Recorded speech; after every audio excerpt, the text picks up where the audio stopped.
wapate nafuu haraka na kurudi katika majukumu yao na kwenye familia zao.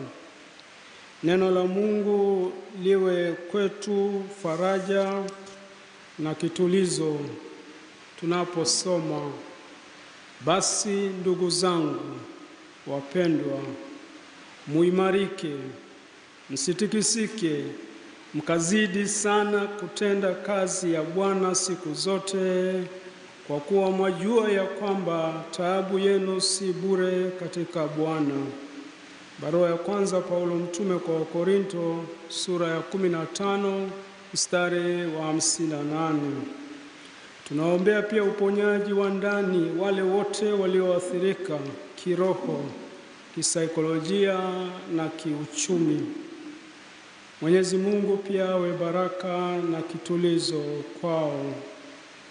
Mwisho, tunaendelea kuzikabidhi roho za marehemu wote waliouawa katika vurugu hizi, wapate rehema kwa Mungu, wapumzike kwa amani. Raha ya milele uwape, e Bwana. Wapumzike kwa amani. Baraza la Maaskofu Katoliki Tanzania limetafakari na kufuatilia kwa ukaribu hali halisi ya nchi yetu, yaani kabla, wakati na baada ya uchaguzi. Meona taifa limegubikwa na manunguniko na kutokuridhika, jambo ambalo limetugawa Watanzania ambao tulisifiwa kuwa kisiwa cha amani na utulivu. Hali hii haijengi taifa letu.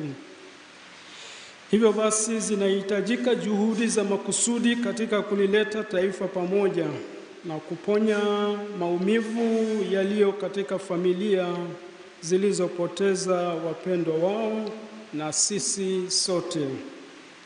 Baada ya kusema hayo, tunapenda kuwashirikisha yafuatayo. La kwanza, kila maandamano si uhalifu. Kuandamana ni haki ya raia kama njia ya kufikisha ujumbe au malalamiko. Ikiwa njia ya mazungumzo imeshindikana, cha msingi yawe maandamano ya amani. Katiba ya Jamhuri ya Muungano wa Tanzania, na nukuu, inatambua haki ya kufanya maandamano ya amani, mwisho wa nukuu. Rejea ibara ya 20 na ibara ndogo ya kwanza. Inasikitisha kuona kuwa waandamanaji waliojitokeza siku ya uchaguzi wote waliwekwa katika mwavuli wa uhalifu. Adhabu ya mwandamanaji sio kuuawa. Katika tafakari yetu tunafikiri kati ya mengine mengi, mambo yafuatayo yalisababisha maandamano. Kwanza, usalama. Kumekuwepo na matukio ya waziwazi ya mauaji, utekaji, kupigwa na kuumizwa kwa raia bila kuwepo na nia thabiti ya kukomesha maovu hayo, ambayo ni kinyume na Katiba ya Jamhuri ya Muungano wa Tanzania ibara ya 14. Kila mtu anayo haki ya kuishi na kupata kutoka katika jamii hifadhi ya maisha kwa mujibu wa sheria. Na pili, demokrasia. Kukosekana demokrasia ya kweli ya namna ya kuwapata viongozi, jambo hili limekuwa kilio cha muda mrefu cha taifa letu na halijawahi kupatiwa uvumbuzi tangu 2016. Utendaji, ya tatu, na baadhi ya mihimili ya dola. Kwa kuchambua maandamano, Baraza la Maaskofu limeng'amua kuwa hasira ya wananchi imechochewa pia na kukosekana mahali pa kupeleka na kufanyiwa kazi malalamiko yao pale haki zao za msingi zinapokiukwa. Hii ni kinyume cha utaratibu msingi wa Baraza la Umoja wa Mataifa Katika kutumia nguvu na silaha za moto ya mwaka 1990 ambazo zinashauri kwamba silaha za moto zitumike tu kama hakuna njia mbadala ya kulinda maisha. Hata katika vita huwezi kutumia kila aina ya silaha. Kitu kinachotufanya tujiulize, binadamu mwenye akili timamu anawezaje kufanya vitendo kama hivyo? Huduma za kitabibu. Kuwakatalia majeruhi haki ya kupata matibabu ni jambo ovu, kwani linakiuka haki ya kupata huduma za kitabibu na pia ni kinyume na maadili ya sayansi ya tiba. Lengo la tiba ni kutunza uhai, ambayo ni zawadi kutoka kwa Mungu na ni haki za kila binadamu. Miili ya waliopoteza maisha. Imethibitika kuwa baadhi ya waliopoteza maisha miili yao haijapatikana. Inasikitisha ya kuwa baadhi ya watu walipotaka kuwazika wapendwa wao hawakuikuta miili hiyo. Tunaomba kama wadau wengine walivyokwishaomba kuwa ni hekima na busara kuwapatia wanafamilia miili ya wapendwa wao, wakaipumzishe au kuisitiri kwa heshima kadiri ya imani ya dini, mila, desturi na tamaduni zao. Imani yetu inatufundisha kuwa kuna maisha baada ya kifo na kifo si mwisho. Maana parapanda italia, wafu watafufuliwa, wasiwe na uharibifu, nasi tutabadilika. Barua ya kwanza ya Paulo mtume kwa Wakorinto, sura ya 15 mstari wa 52. Nini kifanyike ili kuponya taifa letu? Taifa letu limeumizwa na ni hatari, linaweza kugawanyika zaidi. Sisi Baraza la Maaskofu Katoliki Tanzania tunashauri wale wote wenye dhamana ya kutuongoza wazingatie mambo yafuatayo ili kuepusha vurugu na mauaji yasitokee tena.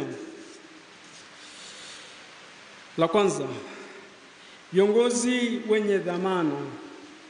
Mamlaka zinazohusika ziendelee kulaani mauaji yaliyofanyika na kukiri ukweli kuwa hawa waliouawa ni ndugu zetu. Jitihada za makusudi zifanyike ili haki na ukweli itawale tena katika taifa letu.